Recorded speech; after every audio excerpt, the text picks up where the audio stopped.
I am attempting to make a piece similar to this. This was a sample I made a few weeks ago.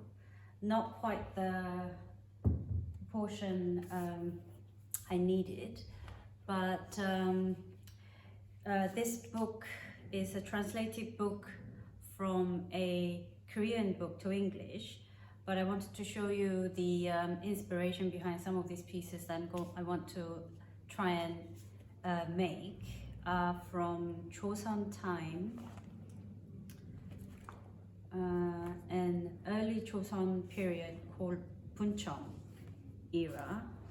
So this is an example. They all tend to be quite free in their drawings.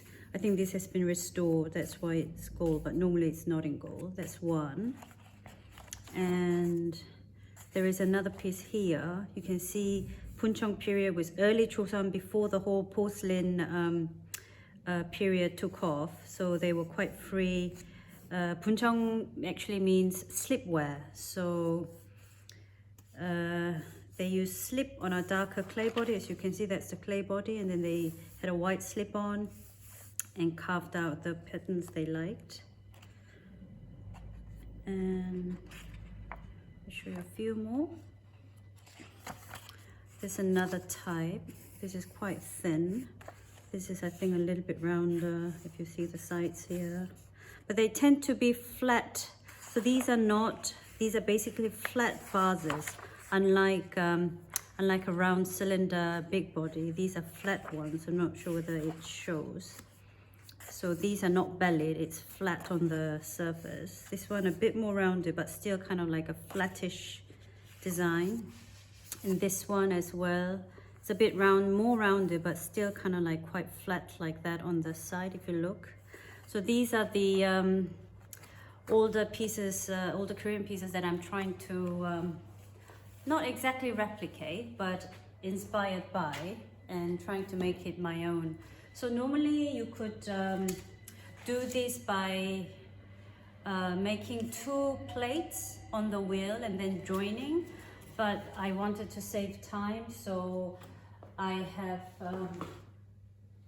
got a plaster mold that often is used to make a plate or a bowl, but I'm basically using the reverse. So a bowl, people will make a bowl out of these, but I'm basically using the outer side, the bottom side, as the top. So I'll quickly show you how to put a slab on, and then just to cut it to the shape.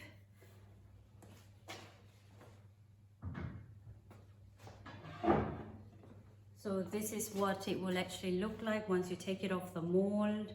I made this 2 days ago, and I've got some little foam support in there so the center bit doesn't collapse while it's drying up a little bit before I join the two discs together. I'm going to make a slab. You can make the slab however you make the slab, either with a rolling pin or throwing like I do.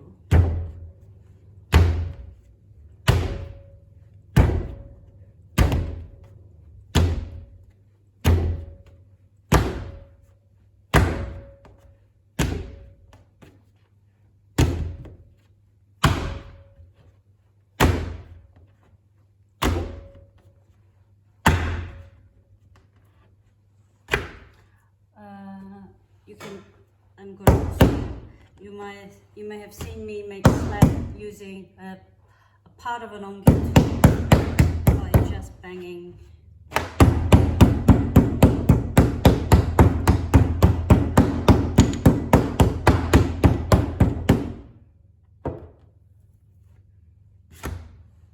I'm shifting and turning so it doesn't actually stick to the table.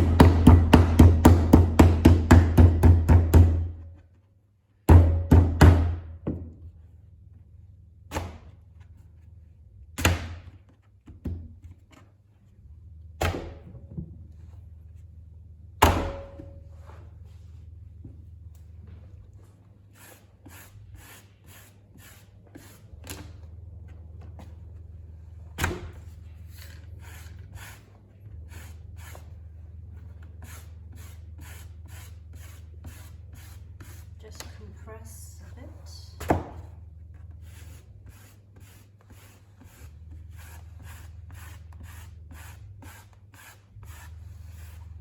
That should be big enough.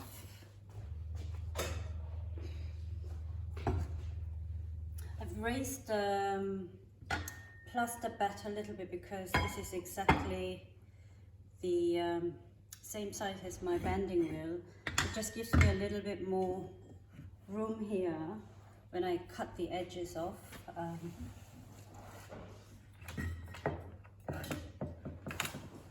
So I guess you don't want to stretch the mold, put it on the mold.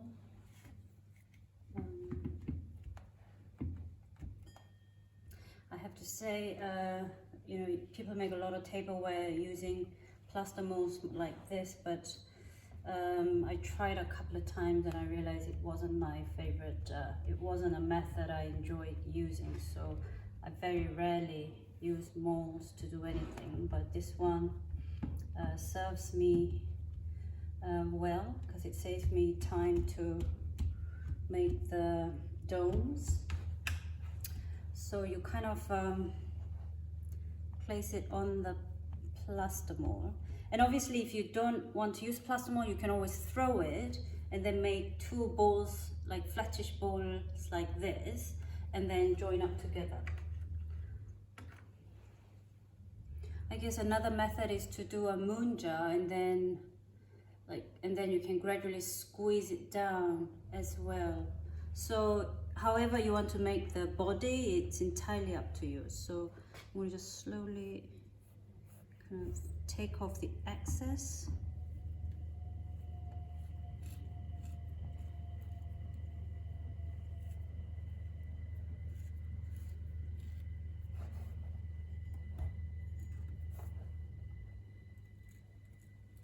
You have the knife basically against the bottom of the mold and then just gently run it. If you don't feel confident to do it at once, what you can do is you can also do a rough cut. So like roughly like that, and then go in a bit closer. You can do it gradually so you don't kind of cut through or cut above the plaster mold.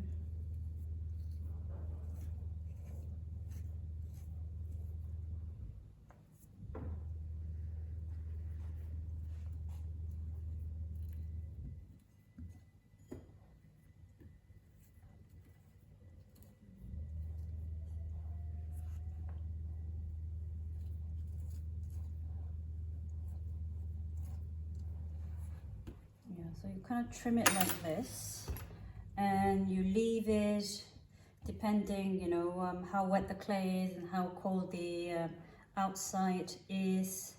You leave it, and then when you feel, and then when you are ready to take it off, just remove the edges so it's not stuck to the plaster mold. You take it gradually like this, just release. And then now it's too wet to, if you see it's too wobbly, it's too wet, but you leave it for an hour. Now it's quite cold in the studio and it's winter in the UK. And the clay was actually quite wet. If you see, it was quite wet. So in that case, you kind of gauge by just touching a bit and see if you take it off, if the shape is going to hold, then you take it off. And I let it dry a little bit, so that it's not quite leather hard, maybe just before leather hard stage, so the shape won't distort when I handle to join up. As I said, I would put like a little support inside, about gauging like how deep this is, so something like this in the center, so the center doesn't collapse in as you dry when you after taking it off the mold. So this is how I made the two sides I'm going to use later on.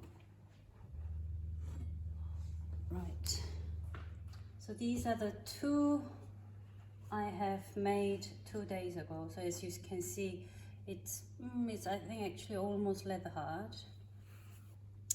So you see all the support, I had it at the bottom. Take that off.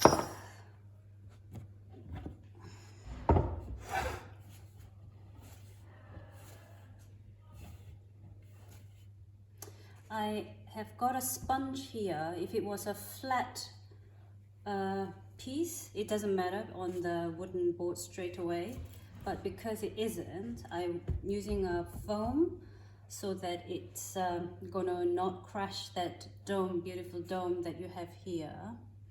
And I think I should show you. So when I mention flat, it's like this flat on the side. This one, I have noticed that the center bit here has sunken a little bit, if you see closely. So I am gonna put like a disc, like a cylinder support inside this time. This one hasn't got anything, so it's empty in the middle, it's hollow. But I will do a support in the middle for the new pieces I'm making. So I just want to kind of just gauge it. So I guess it will look like this, but I will join up here.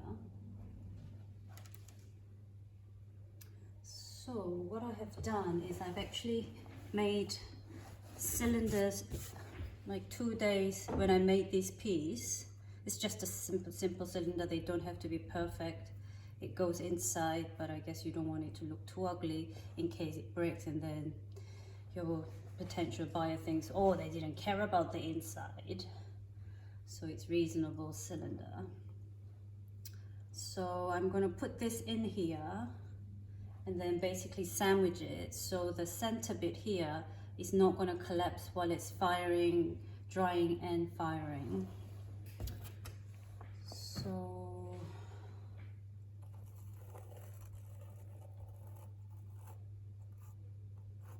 that's where it's going to match, because I'm going to score both ends. And also I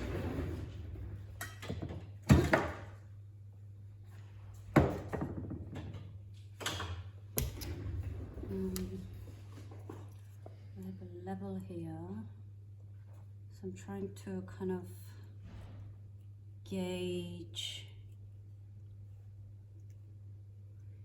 where this kind of end ends here, so I can calculate a similar depth to maybe there, so about there. So it's basically, I have to have the other dome, so gauging roughly that depth there, but I'm going to cut a little bit. This might be where I should end, but I want to cut it a bit above, so I have a little bit of room if I have to adjust it.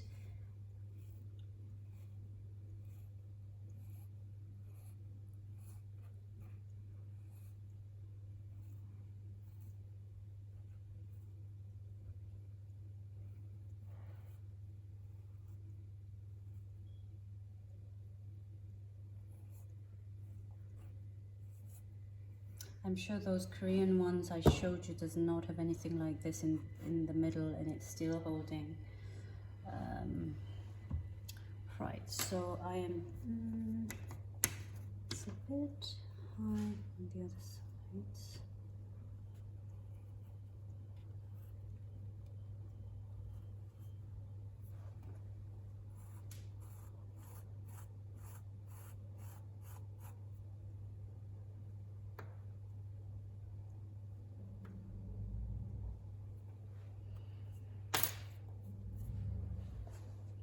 I'll try and sandwich. I knew it was going to be high.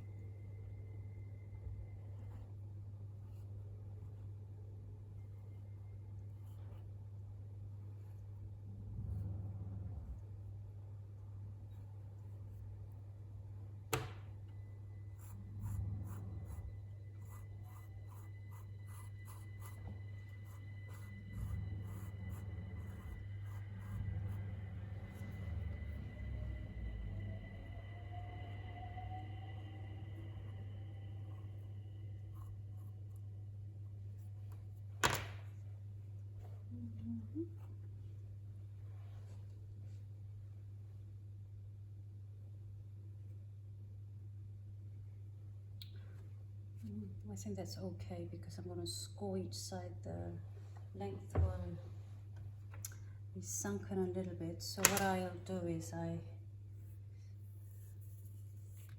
will score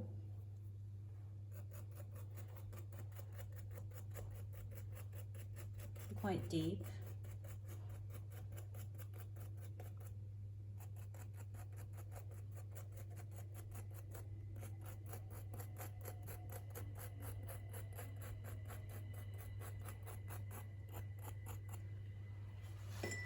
This is a bit hard, so I'm just going to water it and then score.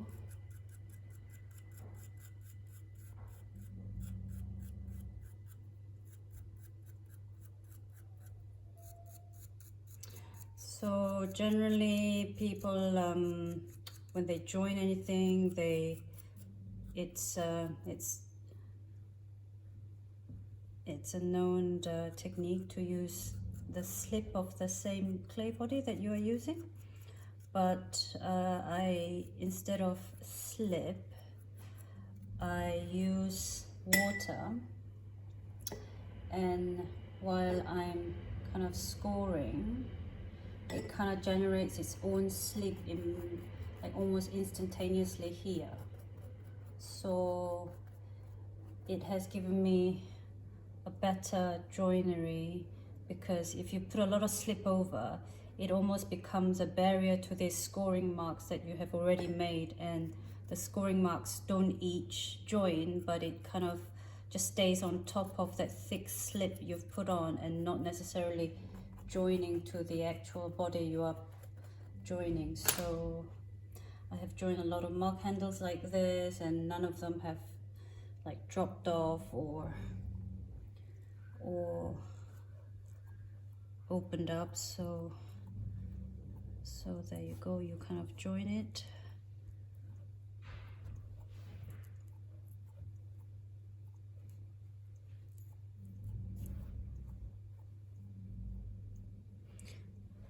I remember someone saying, don't do a tickle, don't do a tickle, do a deep scoring, which is very true.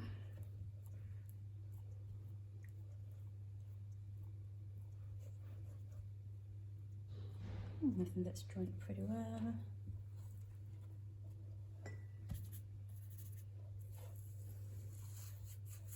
I know you don't see because it's the inside, but you want it to at least look neat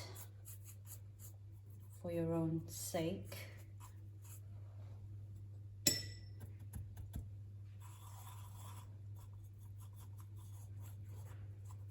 Yeah, so it's using a wet brush kind of helps you to clean up that edges, but not so wet so you don't add too much moisture to the joinery that you have just created. So yeah, it's pretty good. So I will do the top as well.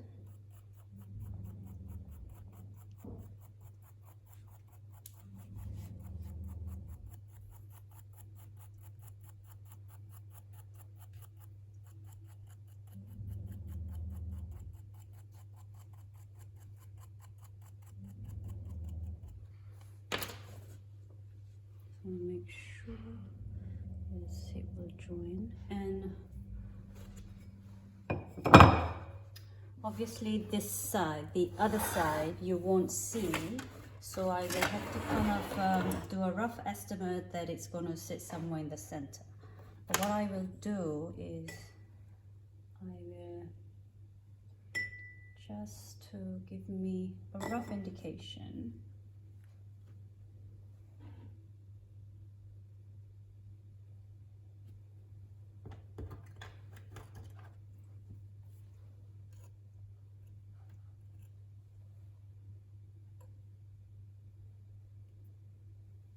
It's kind of giving me a slight mark there. You can just see, maybe I can just, slightly there. So I'm gonna score there, but this time we have to join everything all at once. This bit and then the sides. So this one actually feels rather hard.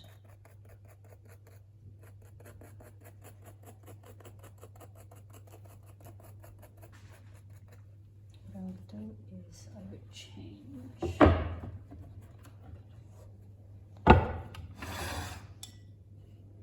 Because it's a bit hard, I want to soften the edges.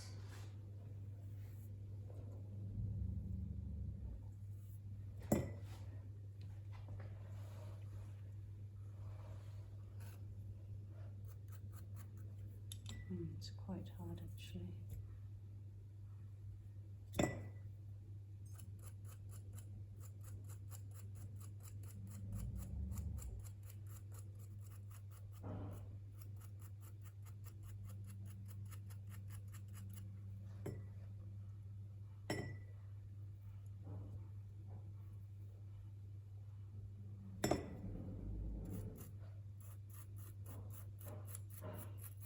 You see it's almost here at the top, if you see, almost self-creating slip because it's so mushy.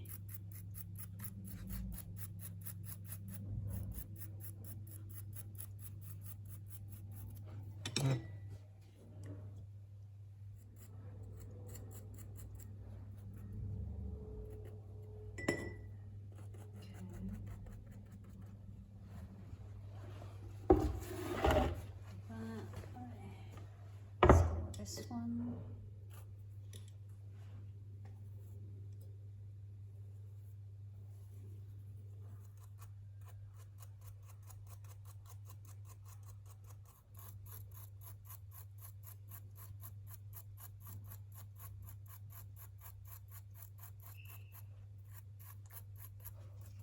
All right, I'm going to now join the two.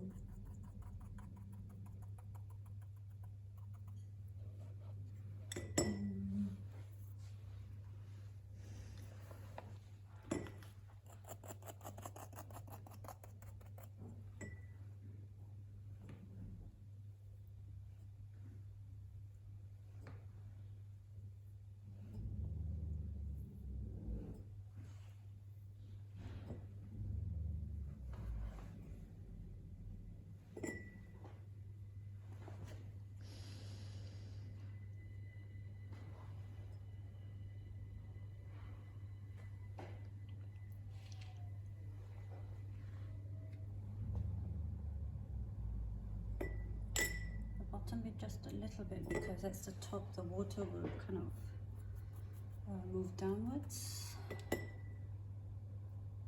Okay.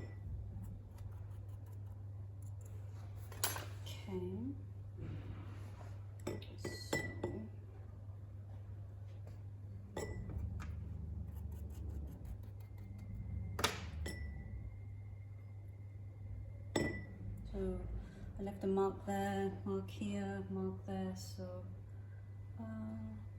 the mark is here for this one.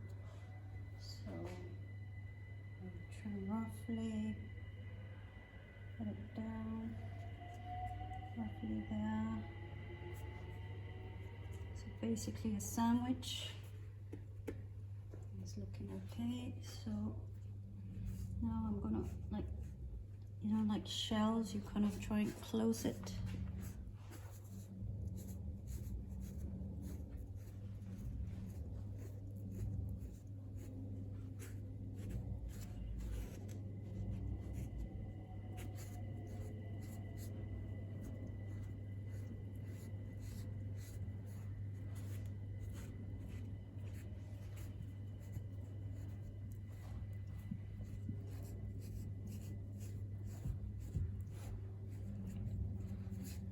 Rough matching.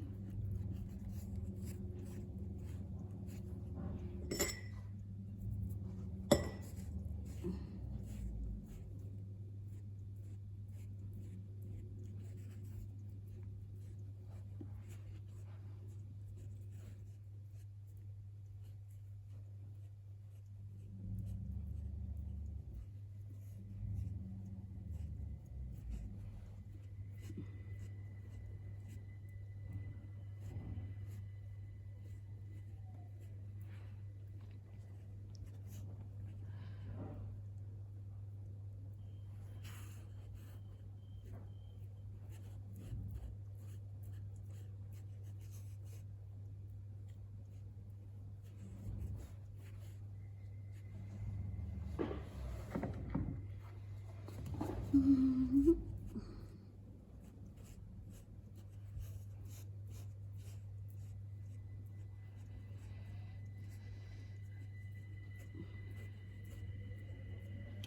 so I think it's all met.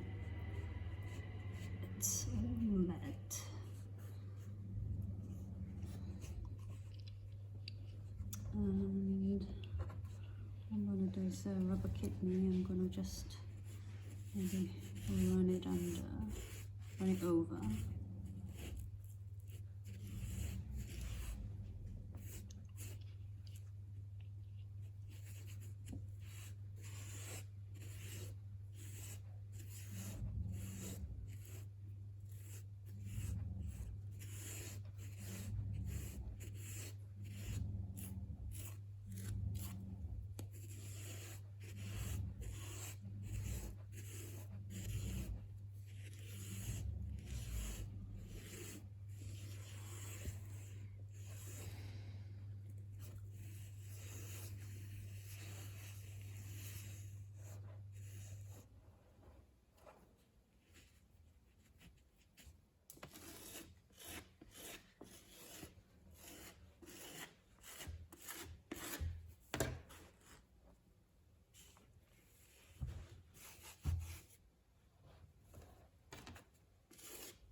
I think this is a prettier side.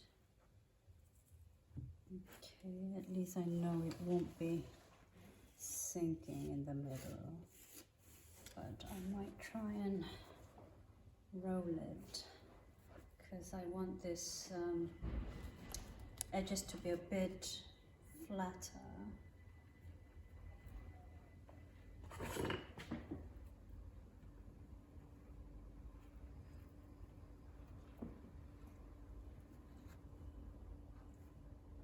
Right, actually. So because I left a mark there, I know I will be going around the same amount.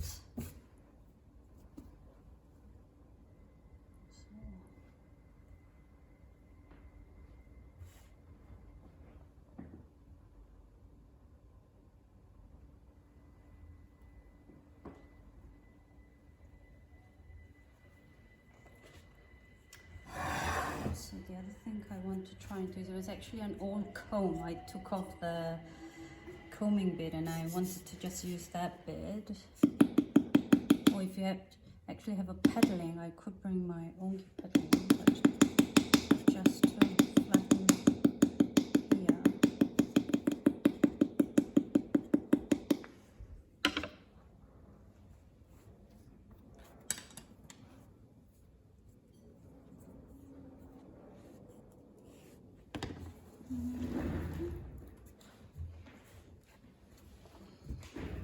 It's a softer kidney. Try and smooth this out.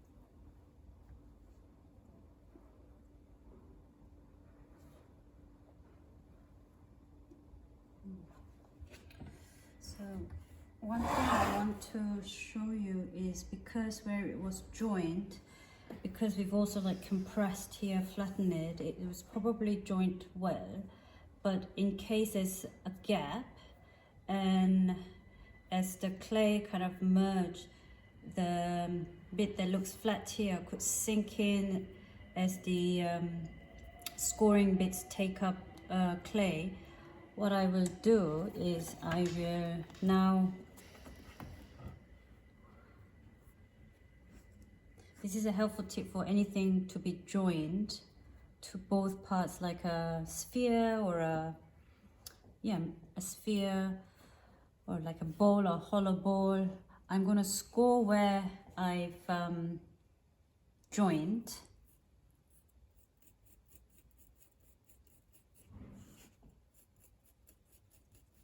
I can feel the center bit going in a little bit, obviously because the clay was also wet, but there might be some gaps. So score it.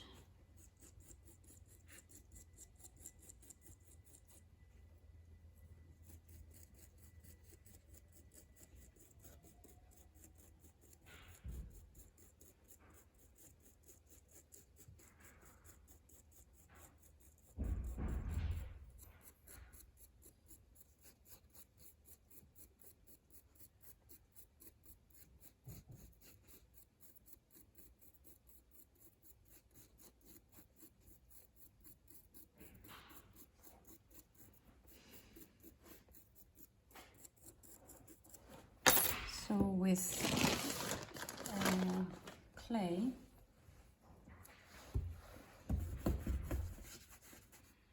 you are going to basically run it over, but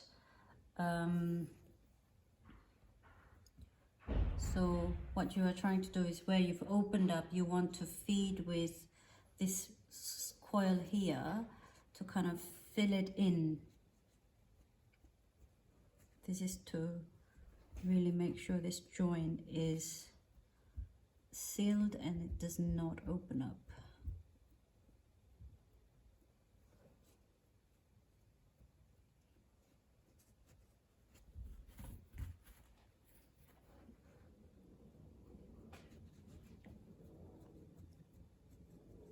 You want to kind of press it in pretty well.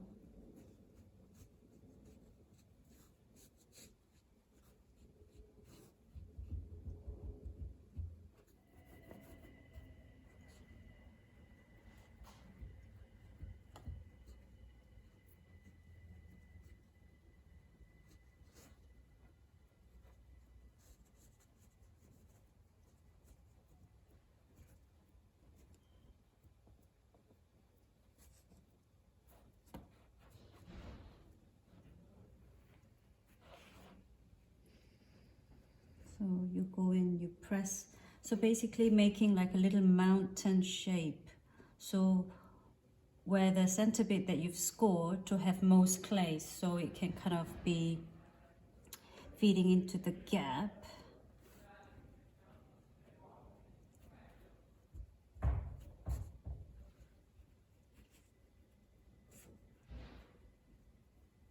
And what will happen to this extra coil you've put in, you will basically, I will let this sit like this for maybe a few days for it to kind of all be sunken in and be fed. And I will scrape it all back and clean it all up to the actual shape I want.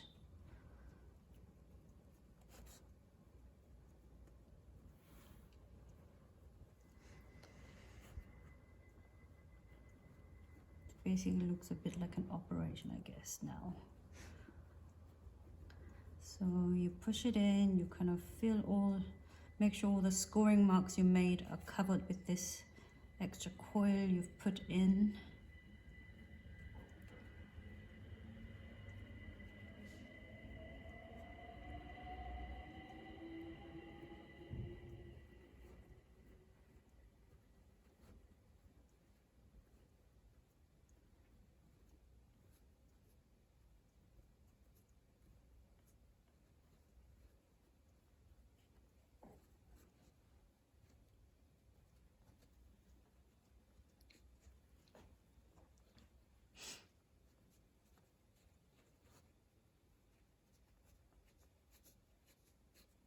I guess it's like the pie end.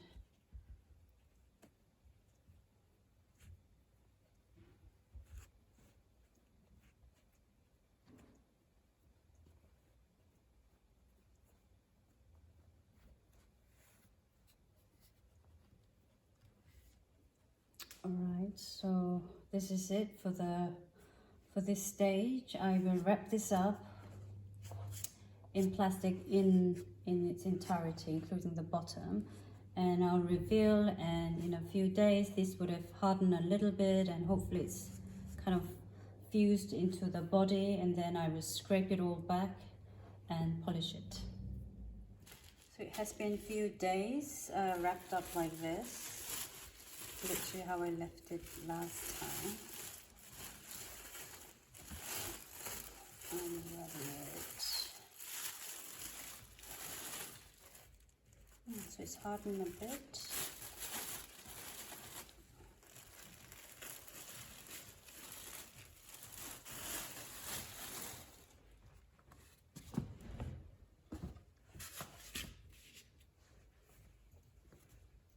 It's going to be a bit of a slow, repetitive process. So I use a serrated kidney,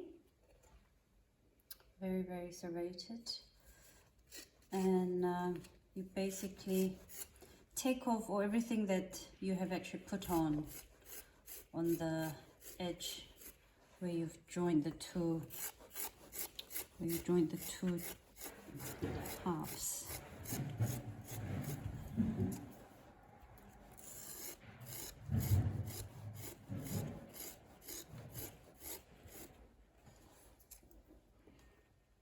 It's a little soft, but it's okay.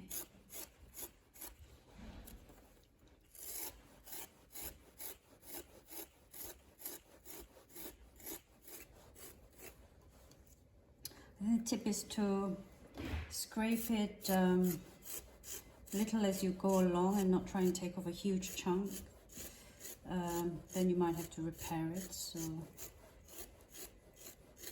that's why I said repetitive.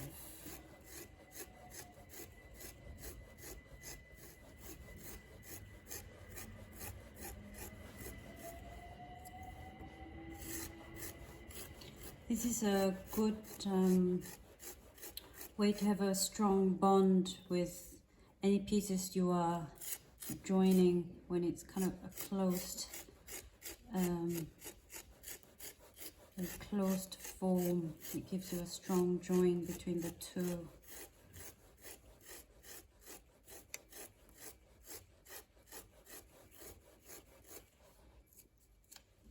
And also the tip is to leave this joint a few days. I have, this is a bit on the quicker side, but you know, I have known makers leaving it for a week for it to kind of really be sealed properly.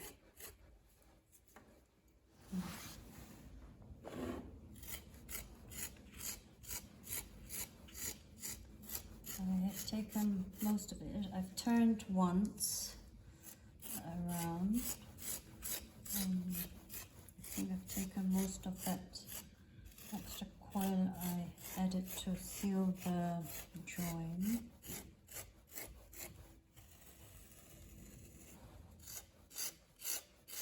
And preferably long, rather than this, it's good to have big hand movements.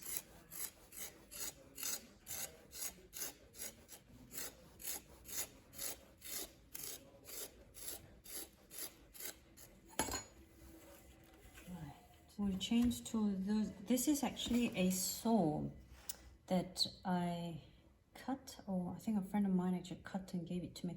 It's basically a normal saw, and these are good to also scrape because this one has a finer teeth compared to, if you look, these ones, the serrated kidney. So you go in with the bigger teeth, and then you go on to the finer ones. There is actually a hacksaw. I think this is a type of hacksaw, but there is actually a hacksaw to use in ceramics by Mud Tools, I think. I have it somewhere. I can't remember where I left it. They look like half moon, like tiny, not half moon, they look like a tiny, tiny, tiny moon. So you have a flat surface and you also have a round edge.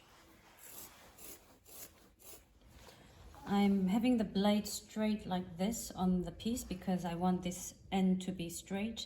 But if you're going for a curvature on the end, of course you would be following the contour of the piece, so you would be turning the tool, I guess, this way, but so like this, but never like dead straight. So it depends on the shape you're going for, you turn your tool accordingly.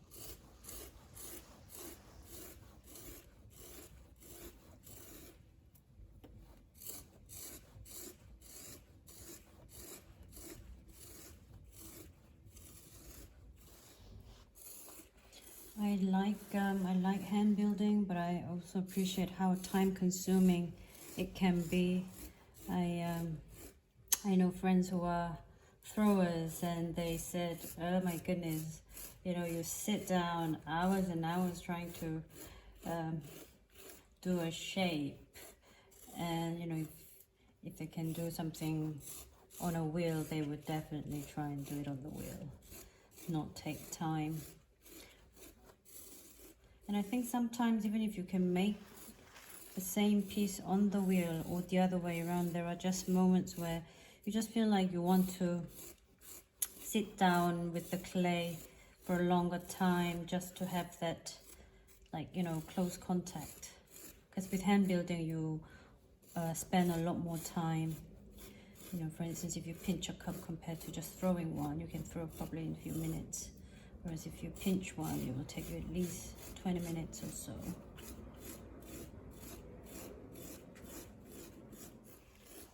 So next stage would be to use quite a soft rubber kidney to really smooth it, to have a smooth finish like the rest of the piece. But I think this is slightly wet, which means I will have a huge chance of distorting as I go over.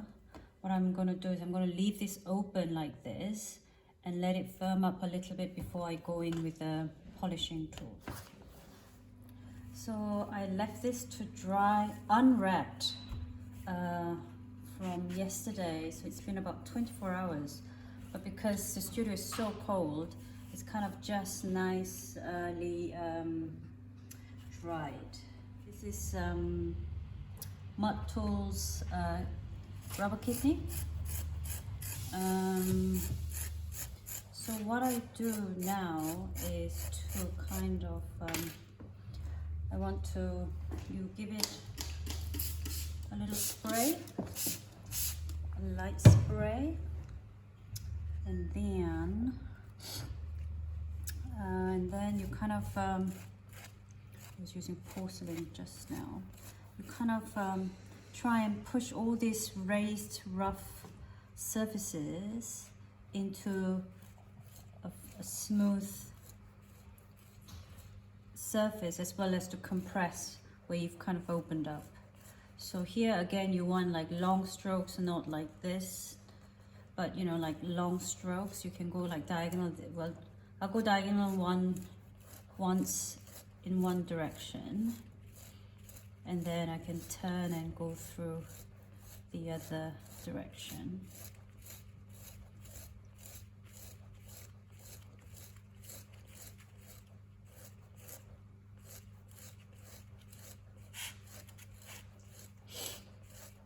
I sprayed before starting just to give me a little bit of moisture to work with, but you don't want to like soak the piece because you've spent time to dry it. You don't want to kind of re-wet it.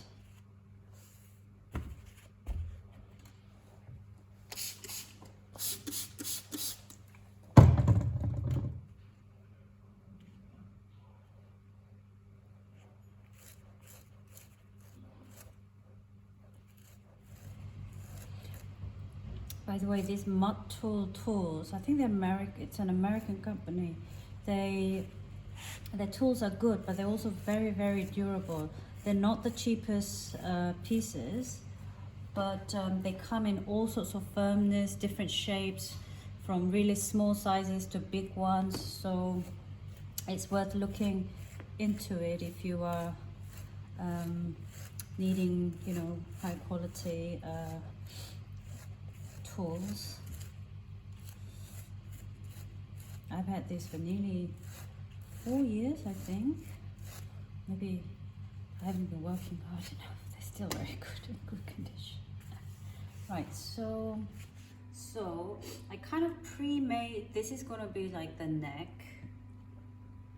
And then I kind of shaped a foot here, but you can do this in any way you want.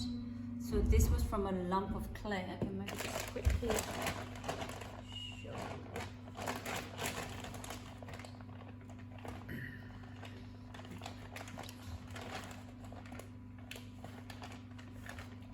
So these two, you can do it in any way you like. So you can do a coil and connect, or I started off with like a lump of clay like this. Shape it roughly you want. So for instance, the neck, I kind of like went through, so I don't have a joint, and it's just like a, you know, a whole,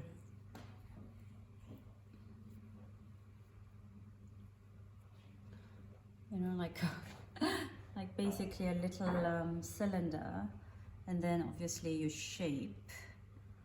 And the other one,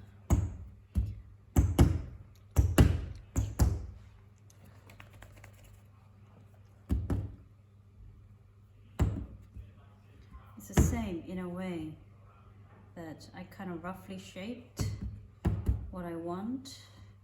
And for that one, I actually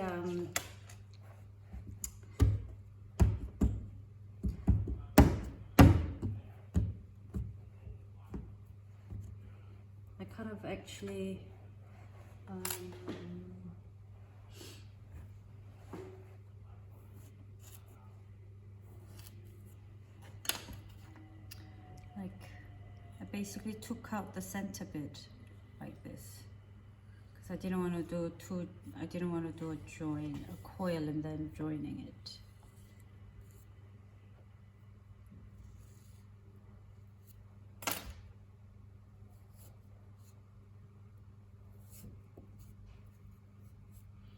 So you can make it however you want to make to serve the purpose. Yeah, so basically I carved out roughly. Of course you can't, this is very wet, so ideally you have a carved rough shape, and then you leave it for it to kind of firm up a little bit, and then you can kind of shape it to where you want it. But also there is a third method which I haven't tried. I might try. I'm hoping to make another one there. Is to basically coil directly. It's basically to kind of like, you know, coil directly on it. But I abandoned that idea because I want to kind of like let it, once it's attached, once the foot is attached, I want it to kind of stand, which means the bottom, the foot has to be a bit firm. So this is was quite firm. I wrapped it maybe too well. It's slightly soggy, but it's still firm enough. So there was a very quick run of how I did the neck and the foot. That's quite straightforward. So right, so I kind of trying to gauge where to kind of position. It's a circle, but there's always a nice bit. So okay, so kind of just gonna make a rough mark here like this. So that's where it's gonna meet.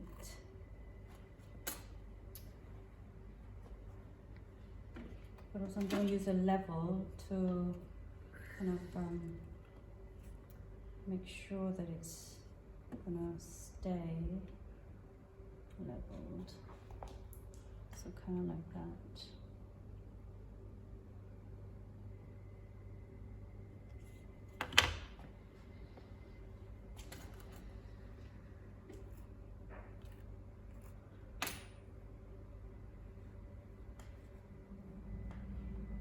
So also I'm going to mark here roughly where it's going to join.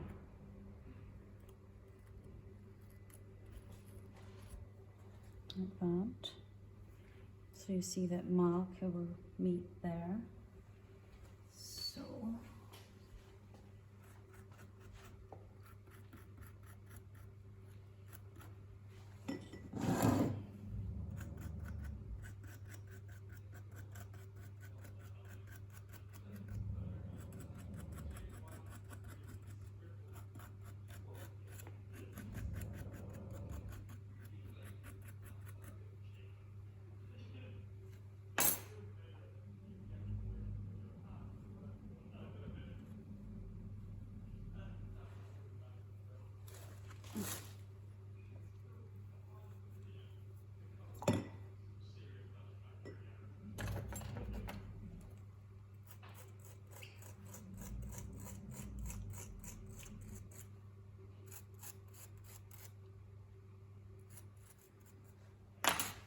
so you line up where you've left the mark there.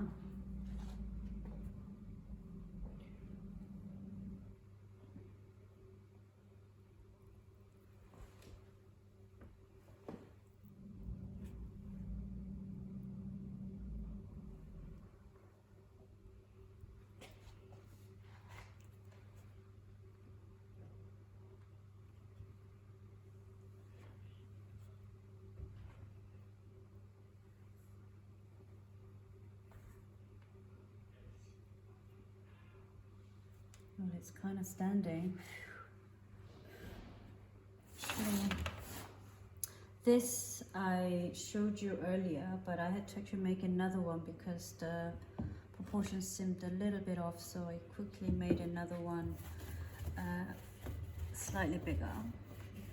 So what I'm doing now is I'm spraying the desk because I don't want to lose too much moisture from this coil. It's a good tip. So what I'm going to do now is you might have already guessed, I'm going to run a coil there.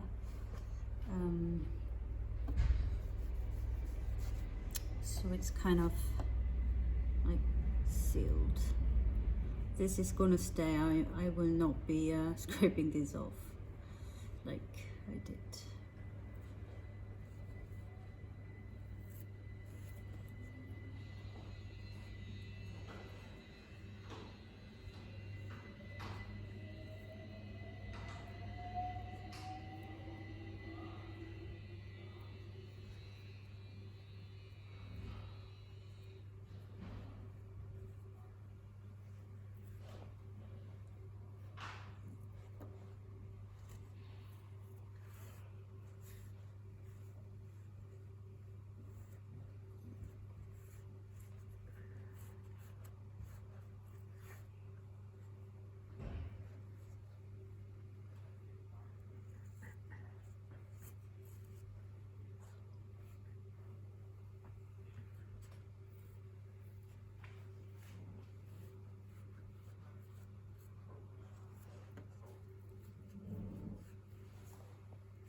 Not bad, not bad. Right, so next we'll just let that kind of let that sit there and let gravity also help it to push downwards. While we do that, while the pot does that, I'm going to try and attach this neck. It's cylindrical, but I'm just squashed a little bit, just a touch.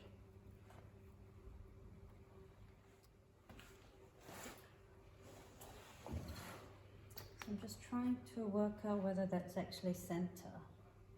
So you can do it in various methods, I guess, but I'm just going to do that.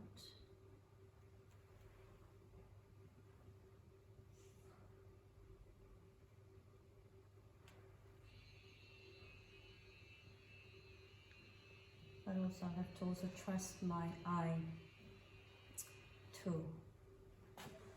But I'll do is I'll also use a stick to run it down. So it's kind of centerish. Does it look centered to you? I think it's okay. So like before, I'm gonna make a mark there.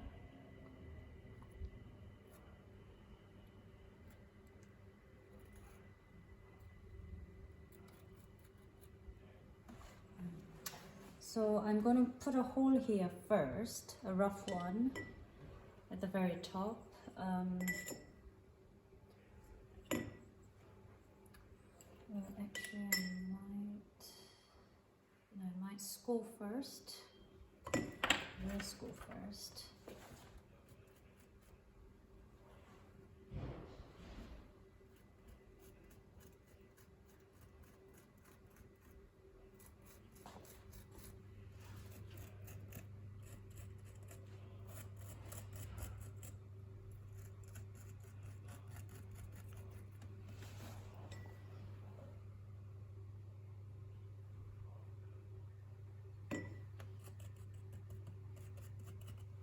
There, and I'm now going to make a hole here.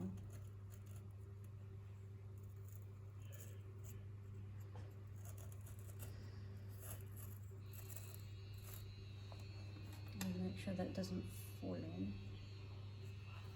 Ta-da! There is a hole now, but I will make it slightly bigger according to that. Maybe just a touch more.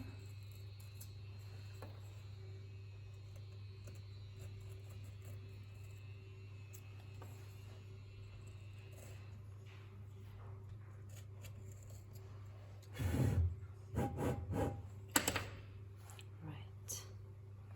So same thing. Score, score, score, score.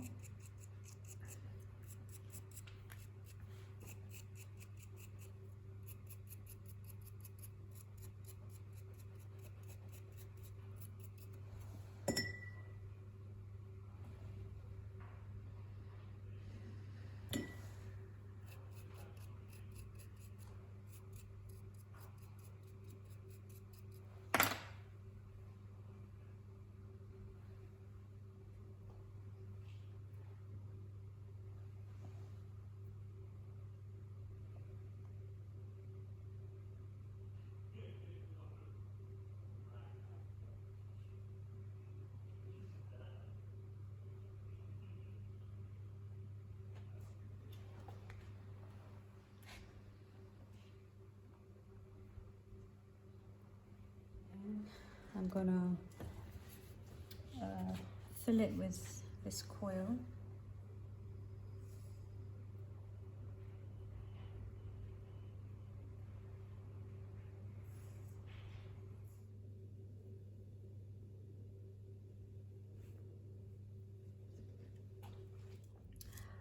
On one of the period drama was actually looked like a French piece. It was very similar. It had a bit thicker neck, but it had this really kind of ornamental, like decoration all over this area, which is, I guess, another variation you can do to the piece once you have a base shape.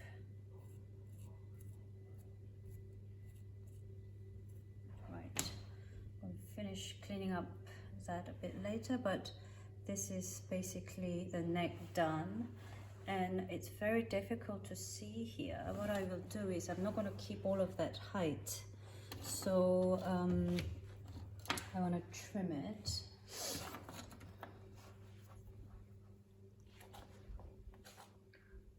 trim a little bit and see. I actually haven't decided how to finish the top, whether I will have a little lip or a dead finish like this. I might add a little lip, I'm not sure.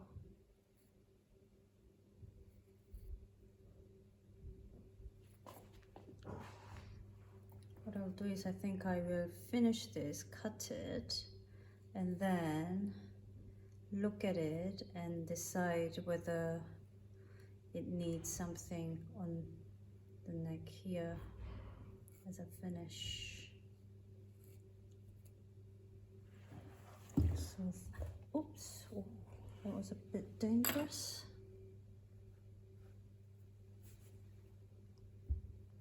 I have to look into that. So leave this here like this because I don't know how I want to finish, but I think the height looks okay. I'm just going to check that it's leveled. Obviously, I should have checked, yes, the table is leveled. That's the first thing I should have checked, but this one is easily adjustable. So whole thing, this top is leveled. So this is basically the basis of how I wanted it to look, but I think the lip here, I need to kind of look at it and see. So I actually decided to put a lip on so it looks a little more balanced. So it was a small coil and then I just coiled it up in the corner and then cleaned up. So this is the actual finished piece. What I've decided overnight is to basically, yeah, like the Korean Buncheong vases, I will do a white slip over. Whether I will do, I don't think I will do a carving like they did, but I'll do different layers of white slip to kind of make it interesting. So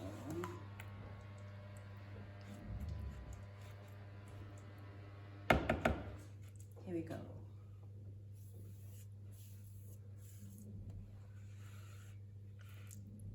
I might try maybe go over quite thick or all over. I haven't decided.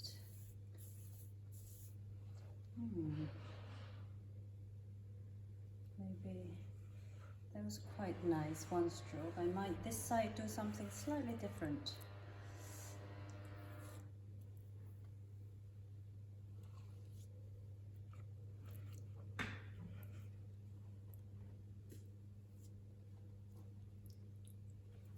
Paint it quite thick.